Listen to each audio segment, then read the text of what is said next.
आपका स्वागत है शॉर्ट हैंड गुरु यूट्यूब चैनल पर। डिक्टेशन शुरू होगा।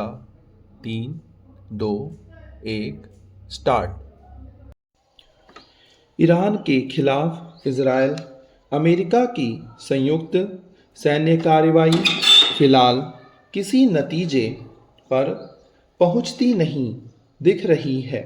ना तो इजरायल अमेरिका के हमले थम रहे हैं और ना ही ईरान की जवाबी कार्रवाई, भले ही ट्रंप यह कह रहे हों कि ईरान वार्ता के लिए राजी हो गया है, पर ईरानी नेता इससे साफ इनकार कर रहे हैं।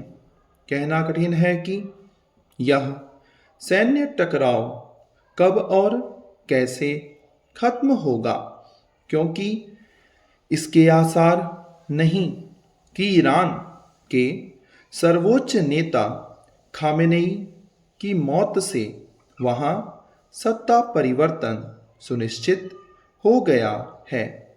ईरान फिलहाल भले ही नेतृत्व विहीन सा दिख रहा हो, लेकिन उसकी सेना और विशेष रूप से इस्लामिक रिवॉल्यूशनरी गार्ड्स कोर अपने कदम पीछे खींचने के लिए तैयार नहीं।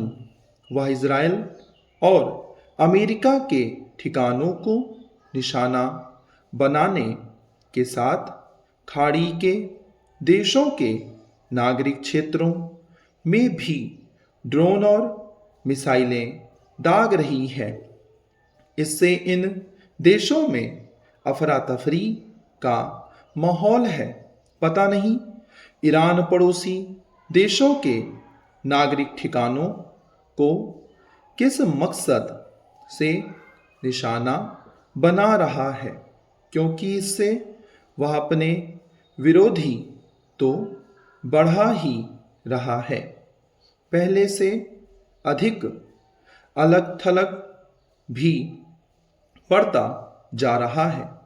ईरान जिस तरह ऊर्जा आपूर्ति के मार्गों और विशेष रूप से हॉर्मुज जल मार्ग के लिए खतरे पैदा कर रहा है, उससे तेल और गैस की आपूर्ति पर असर पड़ना शुरू हो गया है। यह समुद्री जल मार्ग लगभग 25% तेल और 30% एलएनजी आपूर्ति का रास्ता है, जो इसे वैश्विक ऊर्जा सुरक्षा के लिए अत्यंत महत्वपूर्ण बनाता है।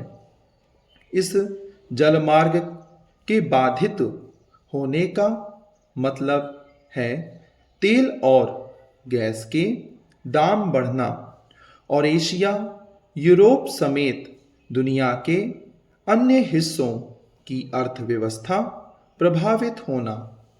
यह ध्यान रहे कि तेल के दाम बढ़ने शुरू हो गए हैं। यदि वे इसी तरह बढ़ते रहे तो पहले से ही अनिश्चितता से गुजर रही विश्व अर्थव्यवस्था का संकट और बढ़ जाएगा।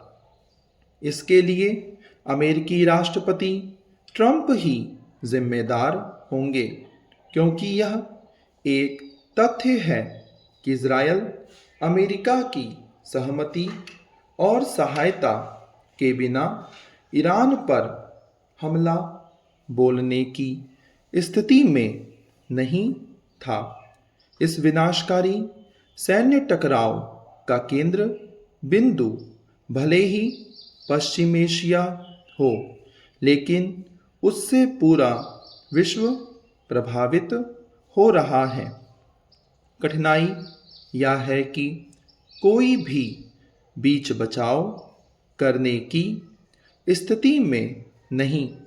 यह सैन्य संघर्ष जितनी जल्दी थमे, उतना ही पश्चिम एशिया समेत विश्व के लिए अच्छा लेकिन इसकी सूरत तब बनेगी जब दोनों पक्ष यह समझेंगे कि वे अपनी ही नहीं चला सकते।